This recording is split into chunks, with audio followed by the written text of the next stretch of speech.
कोयटा के सबसे बड़ा माल मवेशी मंडी मशरकी बाईपास न्यू बलोच कॉलोनी में व्यापारों का एहतजाज मेट्रोपॉलिटन के नाकिस कारकर्दगी, कोरोना के नाम पर व्यापारों और मजदूरों को ले जाने, 200 से लेकर 2000 तक गैर कानूनी टैक्सेस, व्यापारों से आए रोज चोरी डकैती के वाक़ियात के खिलाफ किया गया था।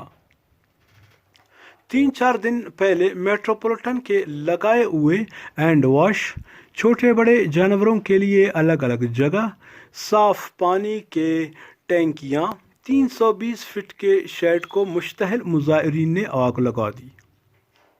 मेट्रोपॉलिटन व हुकूमत के गलत पॉलिसियों की वजह से लाखों रुपए का नुकसान हुआ। ये पैसे हुकूमत के मिनिस्टरों या शाही अफसरों के नहीं, बल्कि गरीब आवाम के खून पसीने से जमा किया हुआ टैक्स के पैसे थे। अब इनका अजाला कैसा होगा?